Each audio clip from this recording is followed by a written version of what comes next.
This is not an onsen. You're probably already panic googling 3 things. Do I really have to get naked? What are the unspoken rules? What if I have a tattoo? In the next 10 minutes, I'll give you the cheat sheet. The exact step-by-step from the locker room to the bath, the private options that make tattoos easy, and knowing the best onsen for you.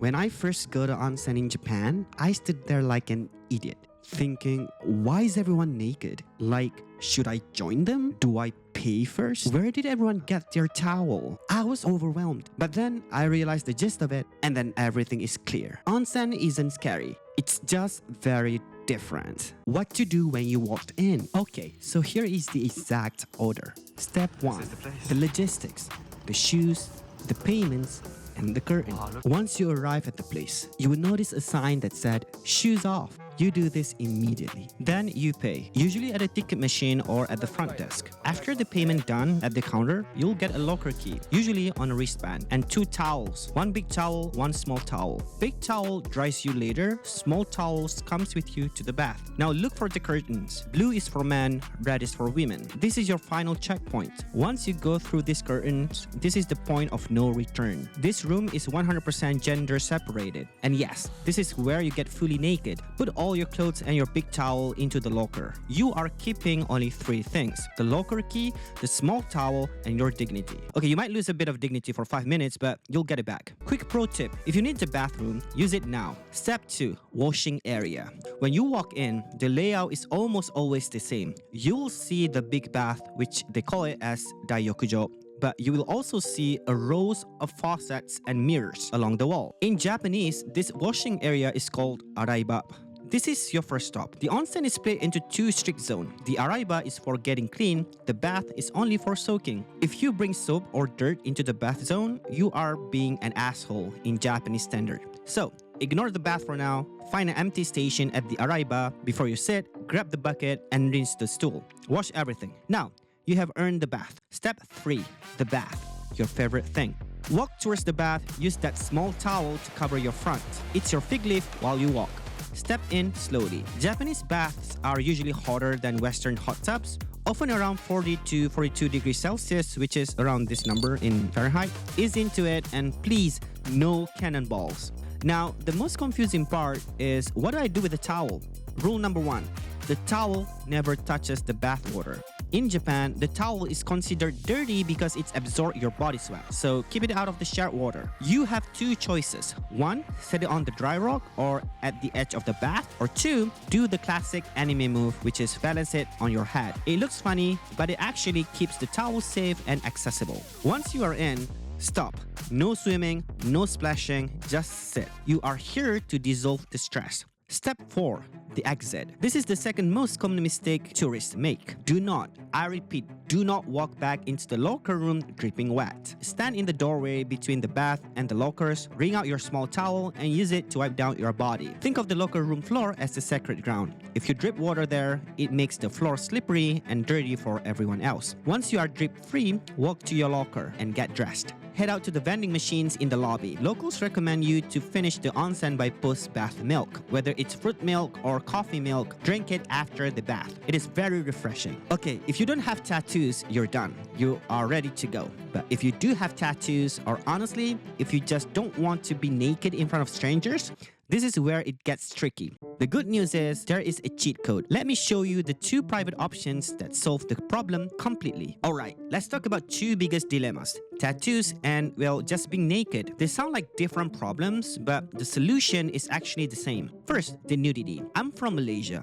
And yes, to the American watching out there, our flag looks almost exactly the same. And the nude culture? I think we're in the same boat here. Where I grew up, we don't get naked in front of strangers, even in front of our siblings once we get older. So the idea of walking into a room full of strangers completely naked, that wasn't just awkward, it felt wrong. I mean, honestly, I don't want to see your balls, and I definitely don't want you seeing mine. And then there's tattoo question. If you have it, most public places will ban you because of the old association with organized crime. aka the Yakuza. But being in Japan for more than 11 years, I see Japanese people with tattoos all the time. And it got me wondering, where do they go? Here is the answers. It's called Kashikiri. This is a private rental bath. And honestly, this is an upgrade version of the normal one.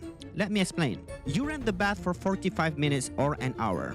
Price-wise, it's usually between 3,000 to 7,500 yen. So roughly around 20 to 50 bucks. You lock the door and that's it. No strangers, no staring. The first time I did this, I was near Tottori. I had this open air bath to myself, staring right at a waterfall. It was the first time I could actually relax because I wasn't worrying about who was looking at me. I mean, I'm gaijin, so Japanese would like really check you out, but yeah, you might want to know that. Anyway, and if you want to go high-end, you can book a room with a private bath on the balcony. I just stayed at a ryokan with private onsen in Kawaguchiko where I could directly see Mount Fuji from the place. Now, it was around 1,000 bucks at night. I know it's expensive, but it was worth every penny. You get a huge ass room, huge ass living area, huge ass bed, huge ass TV, and you can enjoy the onsen without watching any stranger's ass as many times as you want. Actually, that full review is dropping next week, so hit subscribe if you want to see the best onsen that I've ever stayed at. So if you have tattoos or you just want to keep your towel on, skip the public bath, book a private one. It's not cheating, it's upgrading. The decision and the alternatives. So here is the simple decision matrix. If you want privacy on a budget, go Kashikiri. If you want the full luxury fantasy, go Rotenburo-tsuki, which is basically means that's the room with the bath attached to it. Now, are there other options for tattoos? Yes, but they come with huge asterisk. Option 2, the sticker strategy. If your tattoo is small, like a coin size small, some places will let you in if you cover it completely with a skin-colored patch. But this is very risky. If the sticker peels off in the water, or if the staff decided that it is still a no, you have to be ready to live politely. Always bring extra stickers and never argue with them. It's their house, their rules. Option 3, the tattoo-friendly hunt. There are public onsens that officially welcome tattoos. They usually exist in big cities or heavy tourist areas. This is a great option, but you need to double-check the policy before you go, because tattoo-friendly can mean anything from small tattoos only to full sleeves are fine. You don't want to show up and find out you misread the fine print. Now, before you book anything, remember the picture I showed you in the beginning where I said, This is not an onsen. that is because that is not an onsen, it is a super Sento, and the difference comes down to the water. Sento equals heated tap water. Onsen equals natural volcanic water. And a super Sento, that is basically Sento on steroids. It's a bathroom with a lot of cool facilities like spas, heated breaks for improving blood circulation, bubble bath, and much more. The nudity rules are exactly the same, but if you came to Japan for the minerals and the skin benefits, you need to make sure you are booking a real onsen,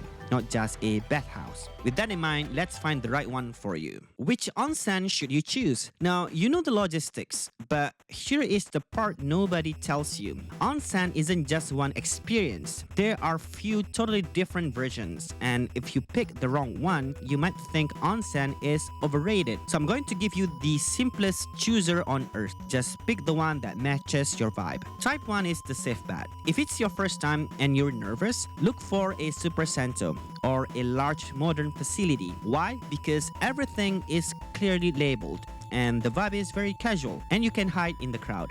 Think of this as training wheels, and training wheels are smart. Type 2, the luxury, aka the ryokans. If you want the I am living in a movie experience, go for a ryokan. This is the one with tatami mats, the fancy kaiseki dinner, and the feeling that time has stopped. If you have the budget, this is where you should go. I'm telling you, this is like the best experience ever. Type 3, the no stress zone. If you're a couple, or you have tattoos, or you just value your privacy, aka you don't want to be naked in front of strangers, your best experience is private, Kashikiri or in-room bath.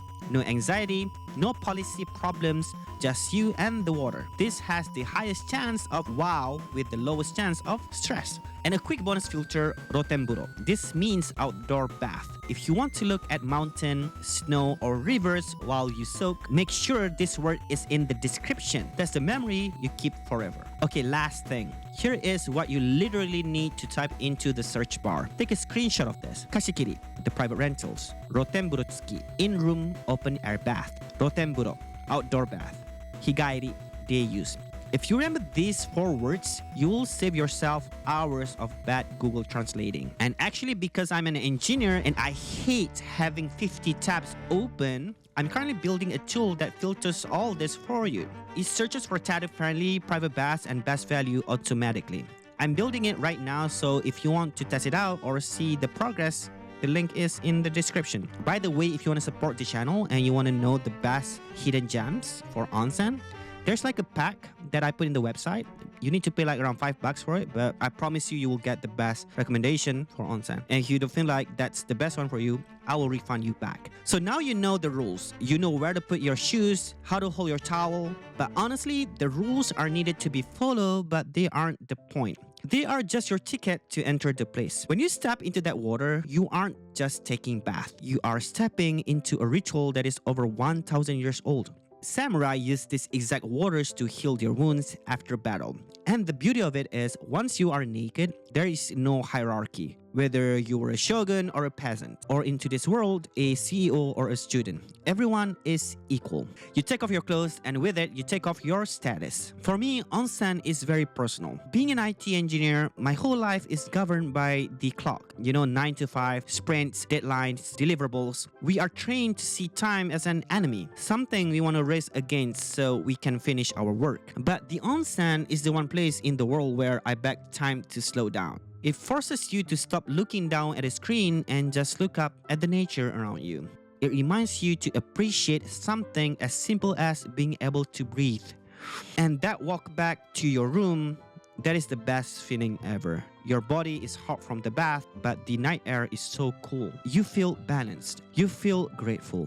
It is a sense of a total tranquility. So yes, use the cheat sheet, follow the rules, but don't go just to get clean. Go to feel human again. Love ya. Bye-bye.